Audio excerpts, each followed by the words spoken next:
Excuse me just a moment. That's okay. That's okay. Frank, you want a drink or something? No, I just wish this whole thing would go away. It doesn't go away.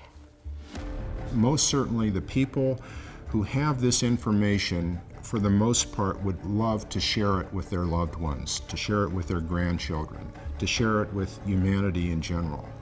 We're not paid a penny for anything.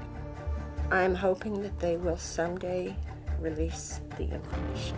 It's information of such great consequence that it's something that should be shared by all humanity. It's not something that should be limited to a privileged few within the United States government. The only reason we're doing this is to try and get as much of the truth out as we can while some of us are still alive. Well, now, Doctor, could they be hallucinations or some other misrepresented objects? They could, but I am firmly convinced that such an explanation is not valid for all of them. It might be in few cases, but there is still remaining a solid block of very reliable, good observations which cannot be explained by such means. I think we are entitled to know what's happening in this world. We live in it. It's our world. Headline edition, July 8, 1947. It's getting to be a long-lost story. It's not going to be too long before there's not going to be anybody left that was alive in 1947. The Army Air Forces has announced that a flying disc has been found and is now in the possession of the Army. They just think that you're nuts if you talk about it, so. And I don't just generally talk about it, to anybody unless somebody calls and asks me to tell them what happened.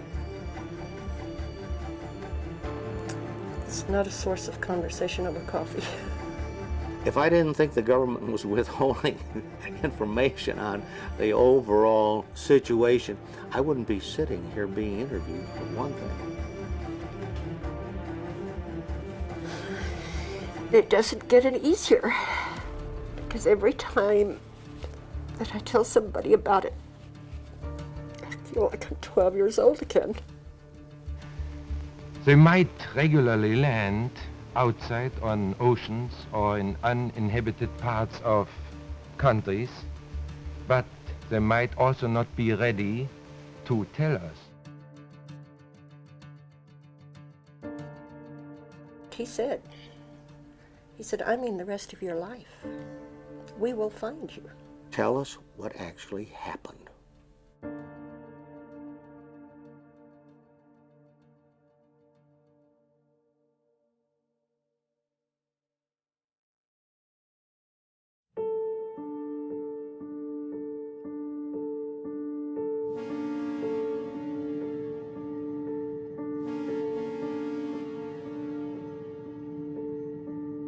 Well, finally got back home. Well, how was your trip to Roswell? Rough. Oh, man, tiring. I'm happy to be back home, I guarantee you. Yeah. It's quite an ordeal. Spent all day looking for that ranch where we found the stuff. Uh-huh. We finally located. It was too late to take pictures, so we had to drive all the way back into Roswell. I tell you, I enjoyed going out there, but it's too hard on me. I'm getting too old for that kind of stuff. We keep saying that, but I don't know about that. Yeah, but I got to the point where I couldn't even walk. I mean, it's tiring. We had trouble finding the place to begin with. Yeah. We searched the whole day for the place. When I saw the place, I recognized it. Well, that's good. So, Oh, the house where Mr. Brazel used to live, they renovated the whole thing. It's a boat. A fellow by the name of Bogle who lives there. And he took over the ranch, you see. And he was very helpful. In fact, he took us right to the spot, and he knew exactly where it was. uh-huh. So we were lucky in that respect. Yeah. And I walked over that entire area. Too much happening at one time. Uh-huh. But I did recognize the exact spot. Oh, you did? Okay. Oh, yeah. I took him to the exact spot where that stuff was found. But there wasn't any debris out there, I guess. Oh, no. Lord, that thing is vacuum cleaned. Uh-huh. There's nothing left. Roswell right now is composed mostly of retirees. It's a beautiful sight, the illumination around that place. But I really enjoyed that. So my trip was worthwhile anyway. Well, I'm glad of that. I'm very happy with that. Well, son, That makes me feel better too. I tell you what, I'd love to live there again. Well, I would too, you know. And I spent quite a bit of time with Walter Hauptmann. I went to his art store, and we had dinner together Tuesday night, Wednesday night, rather. So everything went okay. Well, I had a big time. it sure sounds like it. I'm very, very happy for you. It makes me feel better, you know. Takes me down out of my, Yeah. from my lonely. No, I'm telling you. Well, son, I'm going to let you go now. Okay, Danny. Well, look, I'll give you all a call next week. Yeah. Okay, fine. Say hi to Mother for me. Keep your chin up and have as much fun as you can. Yeah. That's the only thing to do. I'm trying to do it. Okay, bro. Okay, bye-bye. Bye-bye. I think there were 15,000 people living in Roswell, and 7,000 of them were out at the base. It was a huge benefit to the community. Now, Roswell was probably one of the most patriotic towns in the whole United States. They saved every tin can around. We scraped the tinfoil off of gum wrappers. We saved the string. We turned everything in for the war effort. And even 2 years afterwards, we were still doing it.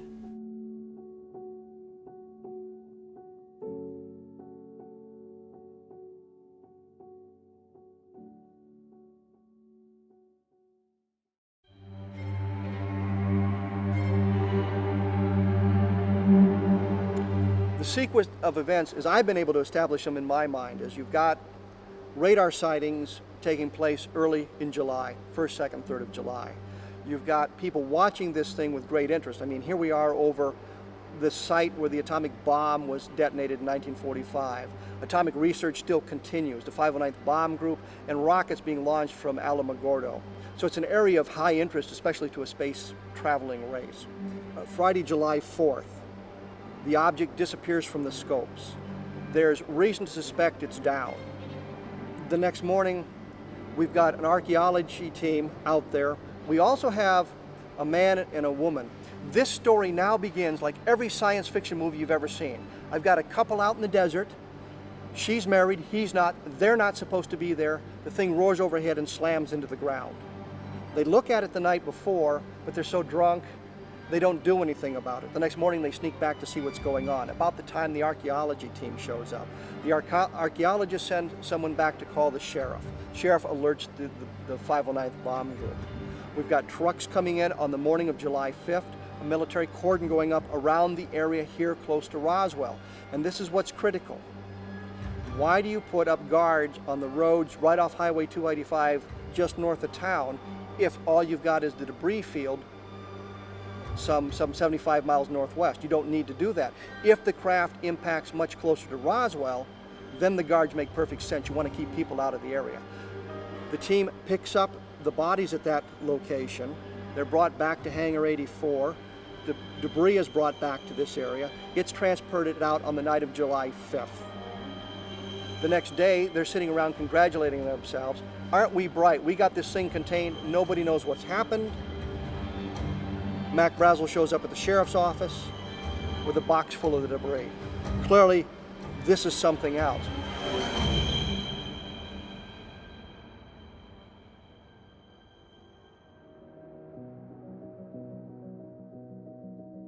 When Kevin came to you, did you then come to your family after that? and Not for say about there's 2 something years. to tell you? Not for about 2 years. Really? First 2 years that Kevin called me, I wouldn't talk to him. And then finally he told me, he said, we've been to a meeting and we know the firemen were out there. We know that your dad was on the crew that went out there. We think you must know something. Will you come and talk to us? So I agreed to come and talk to him, and they were staying here at the Roswell Inn then. I was making a trip to Portales to see my daughter, and stopped to see them on my way back. And we had a conversation about, yes, I knew that there had been a craft that had crashed, but we didn't go into details on it. And Kevin was talking about the Corona site. And after our conversation, I told him we're not talking about the same thing. Apparently, what you have heard does not match what I know about, because the location is wrong. I said, the place where Daddy went, he did not go to Corona, and he would not have gone to Corona. The Roswell Fire Department would not have gone to Corona. So at that point, they started looking for clues to this other crash site. When I told him where Daddy said it was. So that's how this started. That's how it all came out, anyway.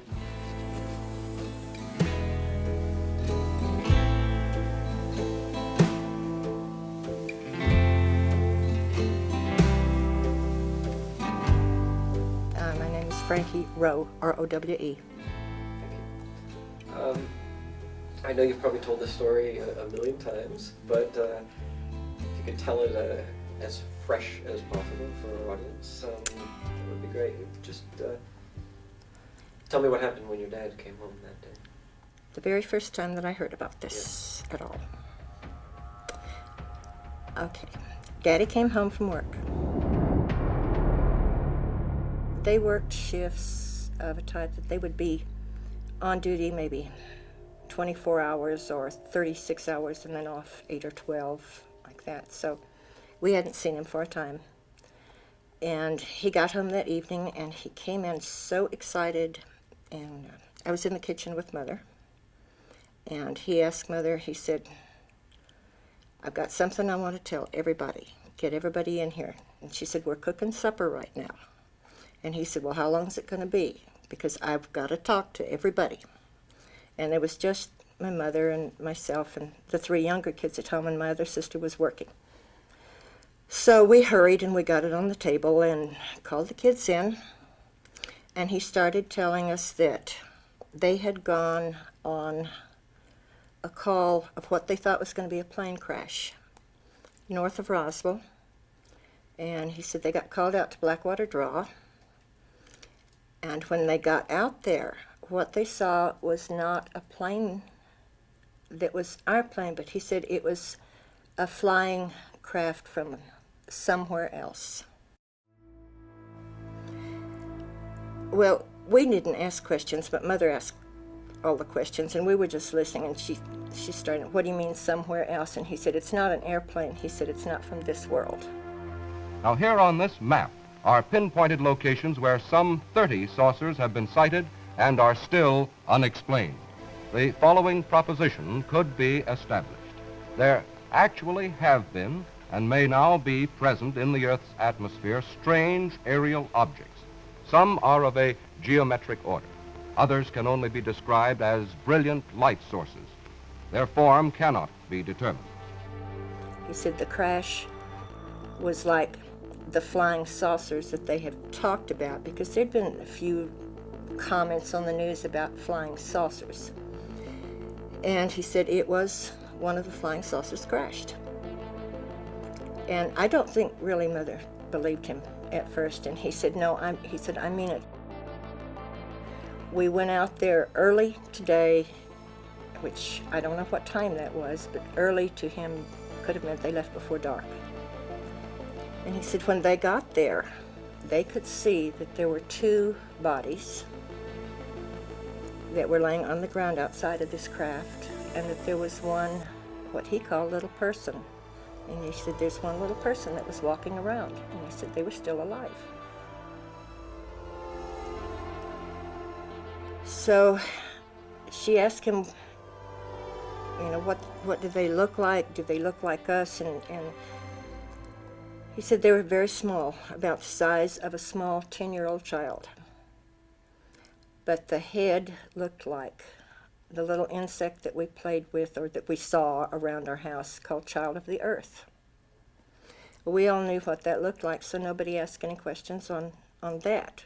We assumed that meant that the head was too large for the body, and it had no hair, and it would have large eyes. We knew that because that's what the Child of the Earth insect looks like. He said they looked quite a bit like us. He said they were a lot smaller than we are. Because when he said a small 10-year-old child, I knew he meant smaller than I was.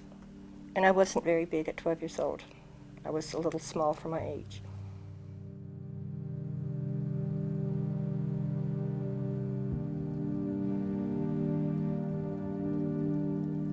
And he said that the other two were dead and that this one that was alive was very sad. But he emphasized and he kept saying, there's no need for us to be afraid. They're not here to hurt us.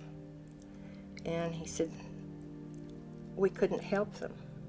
And he was more upset over the fact that they couldn't help this little person. And that's something he really felt badly, that he couldn't help this one that was alive. He just said, you could feel the hurt from this little person that was so saddened by the death of the others with him. And apparently they hadn't been there but just a few minutes, and he said the military came up and they made them leave. And so they went back to the fire station, and he said there had not been a grass fire, which would have been their purpose for going. And they thought there could have been if it had been a normal plane crash. I don't think Mother really wanted to believe it at first. And he talked about how could we be so smug to think that we were the only ones that God could create. If he could create this earth, he could create a lot of others too. So that was just a conversation over dinner that night. And then there wasn't too much said about it for the next couple of days. Then I was at the fire station one afternoon because I'd gotten sick. I had to see the doctor, and we only had one vehicle. So I went back to work with Daddy. He came home at noon and picked me up on his lunch.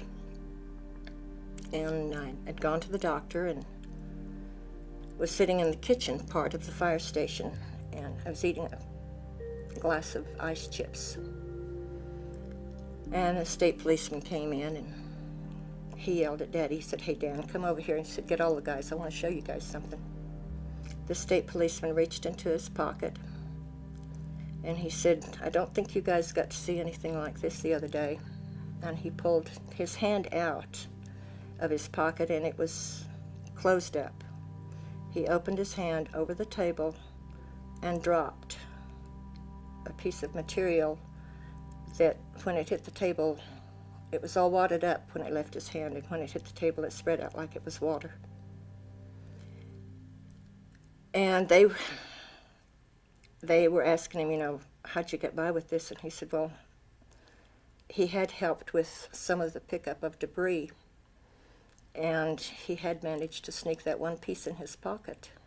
He said, I don't know how long I'll get to keep this before I get caught. Because he said, everybody they catch, they're taking away whatever they've got.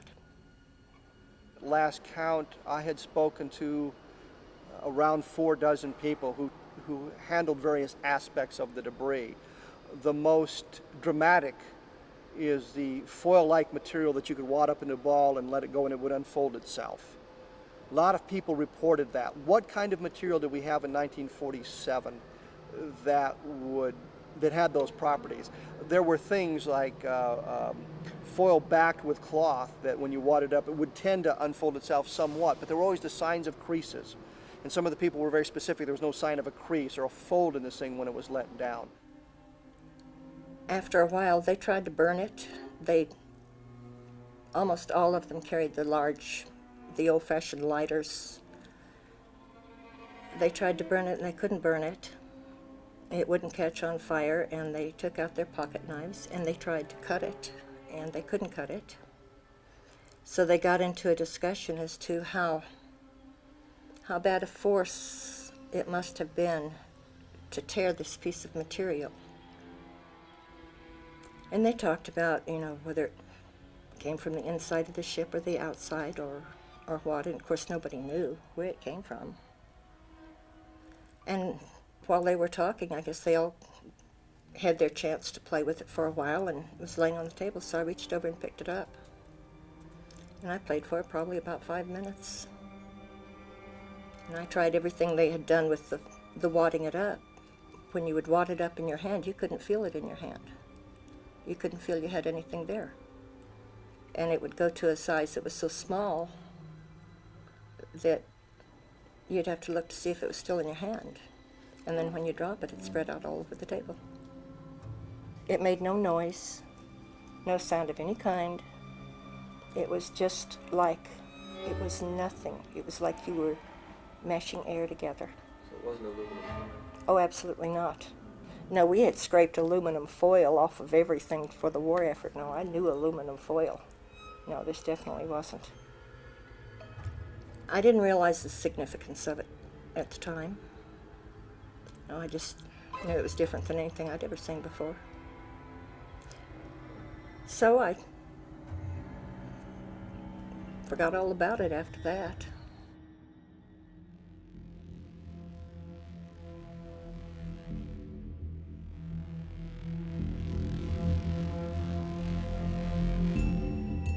Something came down during the first week of July 1947 on what's known as the Foster Ranch.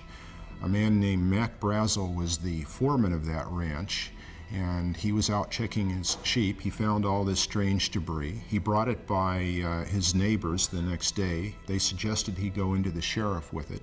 He went into Roswell, which was a big journey. This was about 70 miles northwest of Roswell. The sheriff, George Wilcox, called the local air base, Roswell Army Airfield. 2 officers were dispatched, Jesse Marcel Sr. and Sheraton Cabot, a CIC officer. Mac Brazel shows them the debris field. Clearly it's just metallic debris. Question I posed to a number of people, why didn't they react differently? And the answer's always been, because they knew there was only one. They knew there was a single craft, they knew there was a single crash. They had it all contained, they took a calculated risk. Mac Brazel found some of the same stuff, but they knew it wasn't a craft itself, they knew it was just debris. They loaded pieces of debris into the Jeep. By the time he got back to the vicinity of the airbase, it was close to midnight. He stopped by his house to show his wife and 11-year-old son, Jesse Jr., this unusual debris. Well, Jesse Jr. now is an MD. He's a colonel in the Montana Air National Guard. He's a helicopter pilot. I understand he flew choppers in Vietnam. Very stable individual. The type of person that is seeking no notoriety, has no axe to grind on this. I think to a great extent he participates in these things to see if he can help get the truth out. I think this is what a bulk of us are doing. We're not, we have nothing to gain by doing this. My father was on the intelligence team at the Roswell Army Airfield, and it was his job to look at what they thought was a crashed aircraft or crashed something out there out of Roswell. When he came in, he was very excited. He woke my mother and myself up at must have been 1 or 2 o'clock in the morning, and he wanted us to see what he was bringing in from the field. He said, this is parts of a flying saucer, and it was all brought in and spread out on the kitchen floor, and we just looked at it. You know, I picked up this particular I-beam and held it up to my upper left to look at it with the kitchen light reflecting on the inner surface, and that's when I saw the writing or the symbols of some sort. I thought at first, this is hieroglyphics or some kind of writing like that. It certainly looked alien to me.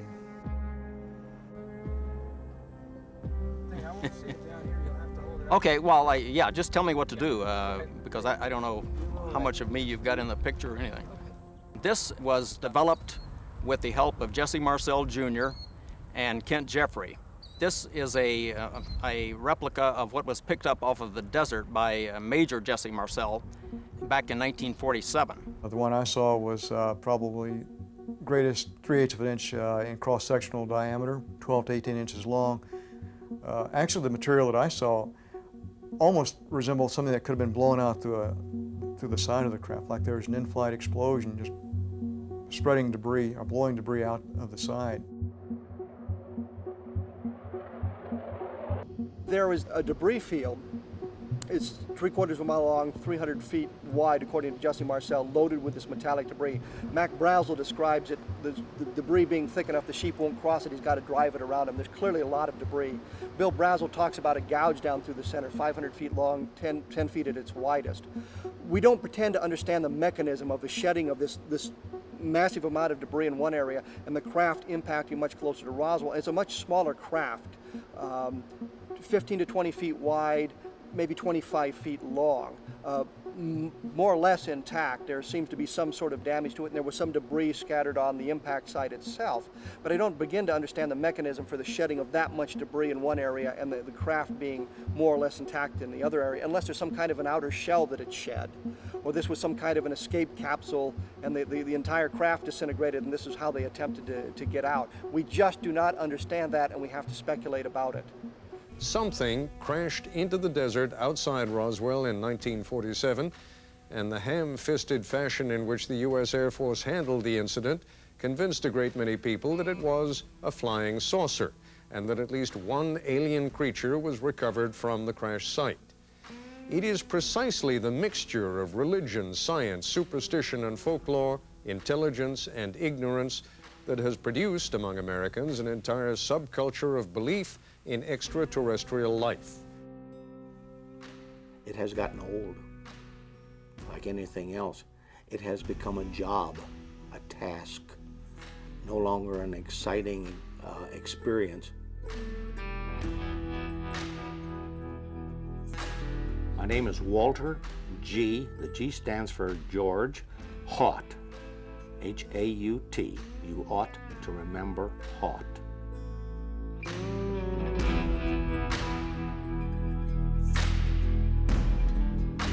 I'm not the only one. There are other people that have been involved in this that are in the same position. We're not paid a penny for anything. The only reason we're doing this is to try and get as much of the truth out as we can while some of us are still alive. You got to look at the age group that was out at the base at that time.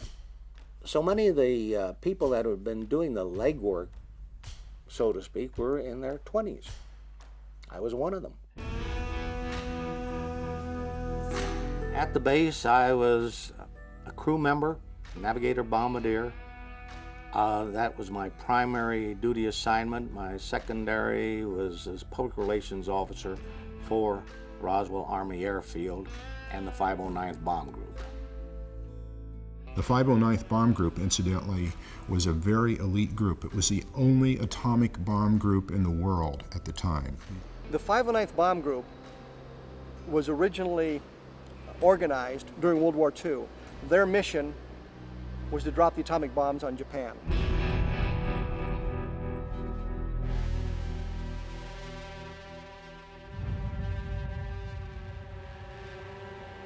We also dropped the bomb on Bikini.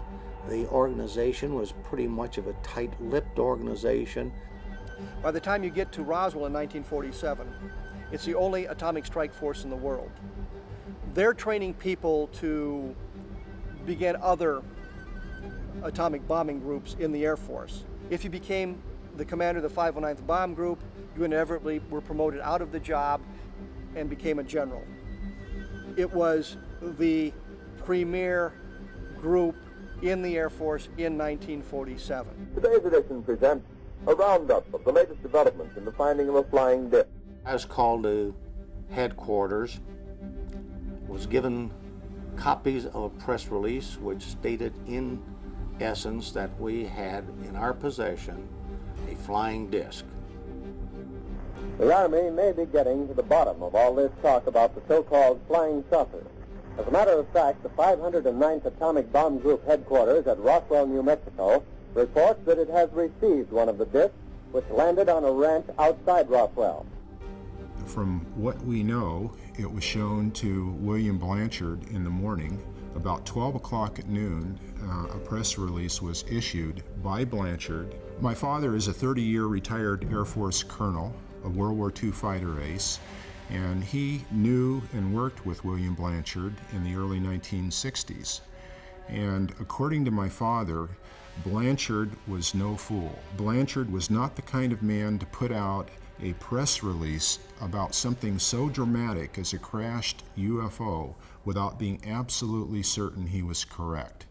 In other words, if Blanchard said there was a crashed disc, there was a crashed disc. Colonel William Blanchard of the Roswell Air Base refuses to give details of what the flying disc looks like. The media here was localized media. You had a radio station of 250 watts. If you were outside of town, you basically didn't get it. You had a second radio station of equal size. You had 2 newspapers. You could control the media very carefully. It strikes me as odd in today's environment to hear a radio station owner tell me that the FCC would call and say, if you broadcast a story, you will lose your license.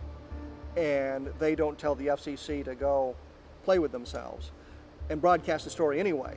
They suppressed the story, and they were able to suppress the story. They were able to do what they needed to do to suppress it. This was a military town in 1947. The Army Air Forces has announced that a flying disc has been found and is now in the possession of the Army. Army officers say the missile, found sometime last week, has been inspected at Roswell, New Mexico, and sent to Wright Field, Ohio, for further inspection. We have the military moving in, cleaning all of that material up. Walter Haut issues his press release saying we've got a flying saucer. I was told to hand deliver to the 4 news media we had in town at that time. We had 2 radio stations and 2 newspapers. After I had lunch, I went back out to the base. First phone call that I got when I got back to the office, it fell from London, England. His interest was, why did we put out the press release in the manner we did? And how did Major Marcel know how to fly this object? I had to explain to him that the press release was put out on the orders of the base commander, number 1. And number 2, Major Marcel did not fly this object. He took this material and put it on an aeroplane, and the aeroplane was flown forward.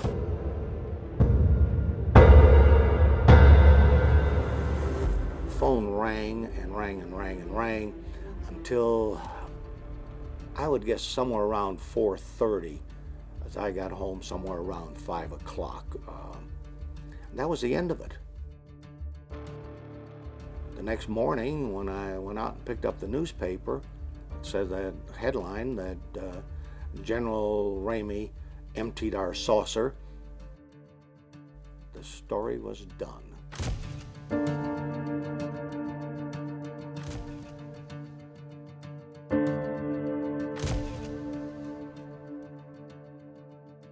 Ramey says that so far as can be determined, no one saw the object in the air, and he describes it as being made of some sort of tinfoil.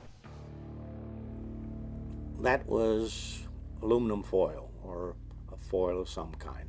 It is not the material, just so that the material that he brought into Ramey's office is not what he was photographed with. That was more of the cover-up. I believe he said, I didn't want to be a liar about this, but when I was told this is what you're going to do, when the general tells you, you did it. Simple. Jesse Marcel, in fact, told a number of people that it was a weather balloon. When he was shown the picture in the book, he said, that's not the stuff I brought home. You know, when he came back from Carswell, after flying the debris, he did tell me not to talk about this, told my mother not to talk about this. This is a non-event. Play like it never happened. Don't even talk about this with your friends, which I didn't. And years later, he confided that he was actually part of the cover-up because he went along with the Air Force explanation, even though he knew full well that that was not true. What do you think about the weather balloon story? I think it's been a lie from the beginning. But they have to cover up some way. There was no weather balloon. My dad would not have gotten excited over a weather balloon. He was not easily excitable. And this is the most thrilled I'd ever seen him in my life. He thought that was the most fantastic thing in the world. Roswell was a brainwashed town. When the government said, It was not a flying saucer. There were no space people here. It was a weather balloon. The people in Roswell said, okay, it's a weather balloon. Roswell seems to be the first event like this because they were simply not prepared. So we've got a lot of interest in this area. The lid is slowly being shut down, and it's absolutely brilliant what they did. They announced they have a flying saucer, but they've already captured it. They've already got it. There's nothing to see, so nobody goes out looking for the thing. Then they shift everything to Fort Worth. The higher headquarters says, no, those guys made a mistake. It was just a weather balloon. The press can't find Jesse Marcel because he's in Fort Worth and he's been silenced. They can't find Mac Brazel because he's held at the guest house here at the base. All the people they can find, General Ramey. General Ramey is saying it's a weather balloon. Colonel Blanchard suddenly goes on leave on Tuesday. So you can't get a hold of anybody. Blanchard's gone, Marcel's gone, the rancher's gone. All you can get are official spokesmen saying, yeah, it's a weather balloon. Press has got nowhere to go. The story dies at that point. Nothing to go on. And everybody forgets about it until Jesse Marcel says, I picked up pieces of a flying saucer. So other than those people that had any immediate access to the material and handled it or saw it, the story was over. We had made a mistake.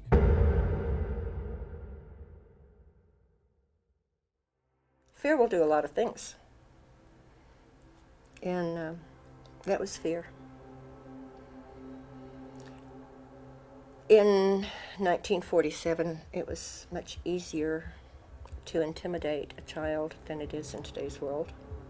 We were not exposed to things like TV.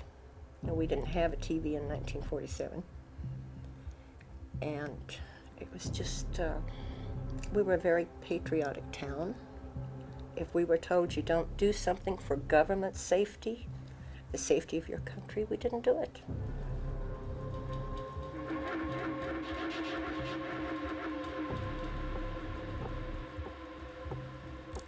I'm not sure what the time span was, maybe 3 days, maybe 4. It could have been less, it could have been more. But I was at home and a car came driving up the driveway, and we had a pretty long driveway. It was a military car. And Mother and I walked to the door. They knocked on the door, and I answered the door, and Mother was beside me, and he told Mother who he was and that he wanted to talk to the girl that had been down at the fire station. And so she told him it was me. So he came in. And we started to sit down in the living room, and he said, no, I want you. Go in there in the dining room. You could see the dining room from the living room there. He told Mother to sit at the end of the table, and he told me to sit at the side. He positioned himself across the table, and he told us to sit down, and he stood. And he said, I understand you were at the fire station the other day. And I told him, yes, I was. And he started out by saying, I want you to understand that you were never there. And I didn't understand what he meant, because this was kind of not a way of talking that we were accustomed to. And I said, yes, I was there. And he said, no, you weren't. And I said, yeah, I was there. And he had mentioned at first that he wanted to see the one who had seen the piece of material that they had been handling down at the station. And I said, yes, I did handle it. And he started emphasizing, no, you didn't. Well, my mother was pretty strict, and we didn't lie. So I'm insistent that, yes, I saw it, yes, I held it. And he got mad, and the more I insisted I had seen it, he didn't just come out and say, this is not something you're going to be allowed to talk about. He was trying to get it through my head that I never saw it. And he got louder, and he had one of those looks like a small baseball bat that hooks on the side of your belt. And he took that out, and he's holding it, and he starts beating his hand. Every time he said something, he would hit that on his hand. And he would say, I want you to understand, you were never there. You did not see anything. You did not hear a conversation. And he said, if you can't understand this, there are things that we can do. He asked Mother, he said, can she keep a secret? And Mother said, yes. She said, just tell her what you want her to do. And he said, well, first of all, you've got to understand that if you ever talk about this the rest of your life, he said, there are things that we can do, and we'll do them now. We can take all of you kids. We will take you either to Orchard Park or to Artesia. Orchard Park was the German POW camp during World War II, and Artesia was the Japanese POW camp. And he said, but we don't have to do that. We don't even have to let you live. He said, we'd put you in one, we'd put your parents in the other one, but we don't have to do that. He said, we can take you out here in the middle of this desert. He said, no one will ever find your bodies, ever. No one will ever know what happened to you. And so he said, the only way I'm going to let you stay around or live is if you promise you'll never talk about this the rest of your life. So I told him I wouldn't. But that really was pretty much all that was involved. He was probably there at the house maybe 45 minutes to an hour. Mother sent me into the bedroom, and I don't know what he had to say to her afterwards. One of the other military police that was with him stayed in the backyard with the younger kids so they didn't come in the house while he was there. And I never discussed it again until recently. And I'm sorry, someday I will get over it. I haven't yet. Your mother must have had a hard time explaining to you. Obviously, you were raised to be honest. She never talked to us about it. Never. It was never mentioned again. From the time you came walking out of your bedroom? From the time I went to the bedroom until the day she died, we never mentioned it. There was no conversation. What about your father? Never talked to him about it either. I'm sure they must have talked to him down at the station. He must have gotten a good talking to. I imagine he did. Excuse me just a moment. That's okay. That's okay. Frank, you want a drink or something? No, I just wish this whole thing would go away. It doesn't go away.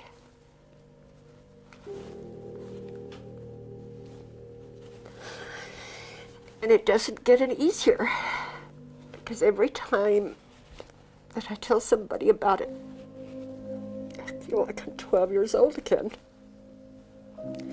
I can see the guy standing there with his sunglasses on, and he never took his hat off, and he never took his sunglasses off, beating his hand with that stick and threatening us. And at the time he did it, it was okay. Because we'd been through the war, we understood, and I didn't realize it was intimidation. I had no idea what it was until probably the last 5 years, actually. Because I never talked about it again. I never mentioned it to anybody. When this all came out and my kids found out about it, they were really upset with me. Why? Because I never told them about it. A husband who was very upset with me about it too, because I never told him about it. What was it that made you finally talk? Kevin Randall. If we had Frankie Rowe's story stand alone, I would be bothered by it. A 12-year-old girl who meets with military officers can certainly misconstrue what they're trying to tell her, especially the way that they arrived at her house. We know the event took place because her sister corroborates it. Her sister corroborates her father's involvement. We have affidavits on that. So yeah, I believe Frankie Rowe's story. I think that they did visit her and they did suggest the things she says they suggest. And I believe that because we know that others were intimidated in similar fashions. We have the military people telling us they were sworn to secrecy. All of this going on around it. So Frankie Rowe is not standalone. There's corroborative testimony that suggests somebody was putting pressure on people to silence them, and they used what means were necessary to keep those people silent. With the military people, it was merely the threat of imprisonment and going to jail because they understood that. With some of the civilians, they were told that if you ever talk about it, you will be killed. One of the people I forgot, Sheriff Wilcox, his family was told the same thing, that if he talked about it, not only would he be killed, his wife would be killed, and his daughters would be killed. The whole family would be wiped out. That comes from Sheriff Wilcox's granddaughter, Barbara Duggar, who heard the story from her grandmother. So we have a wide range of testimonies from various individuals telling us of the pressures that were placed on them to keep them silent. And I think they used the technique that was best for that specific group of individuals.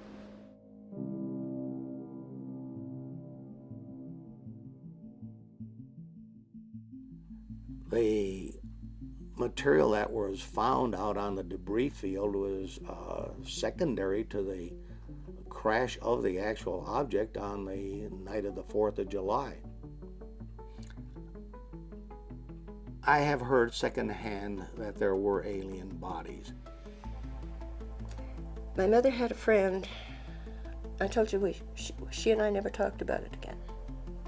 She had a lady that would come out and visit with her occasionally, and this woman's husband was working out at the base. He was a painter, contracting to the government, and he was painting in the base hospital the day they brought them in, and he saw the one walking in. And I heard Mother and Eula May talking about Herbert seeing the one that walked in, and that they brought others in on stretchers. And Mother said to Eula May, "Did Herbert tell you what the face looks like? Because Dan said it looked like the child of the earth." And Eula May said, "That's what Herbert said." And of course they put them in this side room, but a bunch of guys are not gonna just stand there, you know, they're gonna peek if they possibly can, and they looked.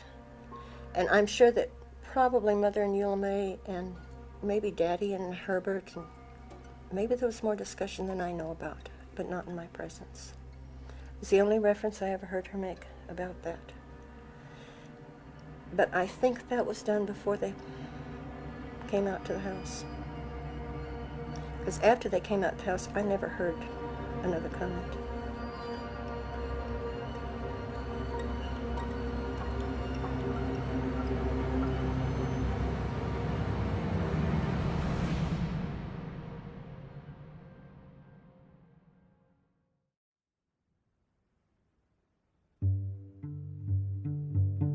The U.S. Air Force is about to tell us what it says happened. We're going over to the Pentagon now, where Colonel John Haynes of the U.S. Air Force will tell us Good afternoon, what ladies and happened. gentlemen. For some bizarre reason, the Air Force, which whenever you queried it about UFOs said we have no interest in UFOs, if you feel threatened by them, contact the local law enforcement, decided they were going to reinvestigate the Roswell case. The conclusion of the first report left no doubt that what was recovered near Roswell, New Mexico in July 1947 was debris from a formerly top-secret Army Air Forces research project, code-named Mogul. In 1947, they told us it was a balloon with a Raywin target attached to it. They then looked at their documentation and said, well, we told a little white lie in 1947. Instead of just being a normal meteorological balloon, it was part of the array train for what was then classified, the classified project, Project Mogul. Mogul was an attempt to acoustically detect Soviet nuclear blast and ballistic missile launches. The Air Force said that explains it. It's a highly classified project. The people at Roswell wouldn't have recognized the balloon. That's why it was covered up. We didn't want the people to get back to Project Mogul. Where this falls down is they have no documentation to prove what was picked up at Roswell was a Project Mogul balloon.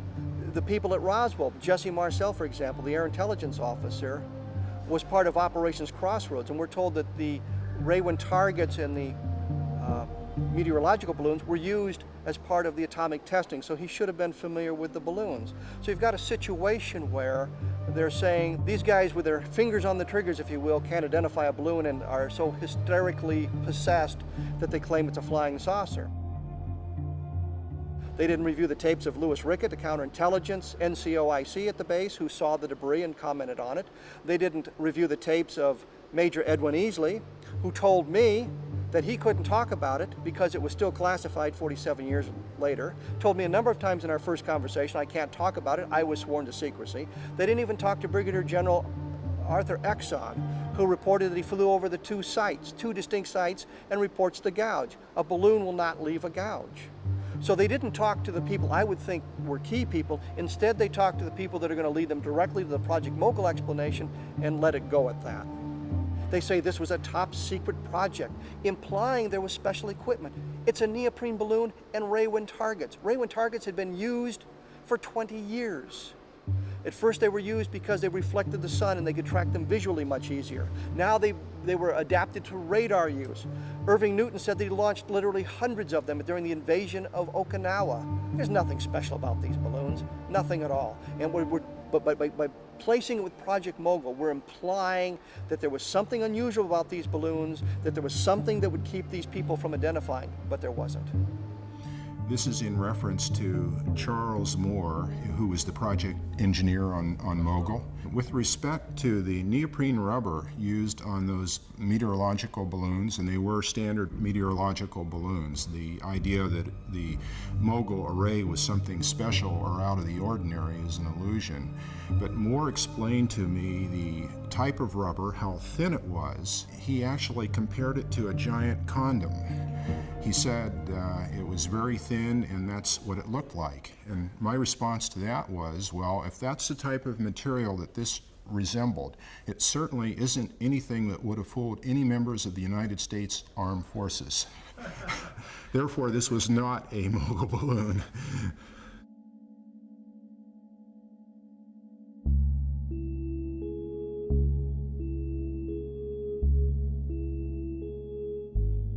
I don't know that the Air Force has ever explained what took them so long to say this is the explanation, if this is the explanation. When I sent the first request to the Secretary of Defense for a response about the Roswell incident, in view of the fact that there were these accusations, essentially of a government cover-up, the response I got was a very terse letter that said in about a sentence or two from the Air Force, we referred your letter to the National Archives, and that's all it said. The National Archives then said, we don't have any information about the Roswell incident, which I was convinced the Defense Department had to know before they were sending me there. So in other words, I thought I was getting the runaround. They believe that the records, in fact, were destroyed more than 4 decades ago. So there's not an individual on the job now we can just call up and say, what happened to these records? And so the GAO has simply no further recommendations or ideas on how to go farther. The only records we're talking about being destroyed are communications from Roswell Army Airfield, 509th, only atomic bombing group in the world, out moving messages. How about the analysis of the materials? How about the autopsy reports? How about the eyewitness testimony from those who stood guard, those who carried it, those who tested it at various government labs? There ought to be a ton of other paper. What happened to those? What happened to the one that was alive? I'm positive that there's information being withheld from the public domain concerning the Roswell event.